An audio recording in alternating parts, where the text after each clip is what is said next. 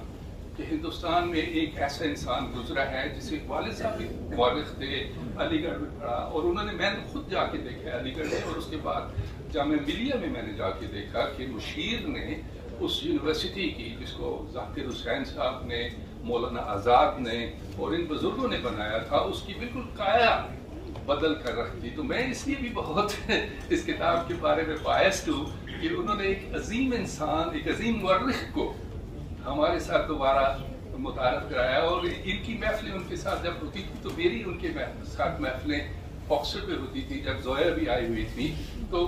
مشیر مجھے کہتے تھے یار آپ نے پارٹیشن کر دی، آپ نے یہ کر دیا، آپ نے مسلمانوں کی پارٹیشن کر دی، یہ وہ مطلب وہ ہنستے تھے۔ اور پھر ایک دن مجھے کہنے لگے کہ یار کبھی کبھی میں سوچتا ہوں، اور یہ 90s کی بات ہے، بی جے پی کی پہلے کی بات ہے، ان کی حکومت میں آنے سے کہتے تھے یار افتخار میں سوچتا ہوں کہ میں زیادہ آپ پاکستانیوں کو کرٹیسائز نہ کروں، کل اگر ہمارا حالات بہت زیادہ تنگ ہو گئے تو ہم کہاں جائیں گے سوائے آپ کے۔ تو میں وہ ساری چیزیں میرے ذہن میں آئیں، لیکن مجھے بہت دکھ ہوا کہ ایک اتنا عظیم انسان جو تھا وہ آخری چند سالوں میں بہت پریشانی میں اور وہ بستر پہ کنفائنڈ ہو کے گزرا۔ تو اس لحاظ سے اس کتاب کی جو مختلف خوبیاں ہیں، مجھے یہ 3-4 پہلو جو تھے وہ میرے ذہن میں موجود تھے۔ اس کے علاوہ بھی کچھ مجھے چیزیں بڑی حیران کن تھی کہ یہ بندہ 60 سال سے یہاں رہ رہا ہے، بلتستان کی ایک بڑی خوبصورت عورت کے ساتھ شادی کی، لیکن جب یورپ میں سفر کرتا ہے تو کہتا ہے میں کری کو اور پلاؤ کو مس کرتا ہوں،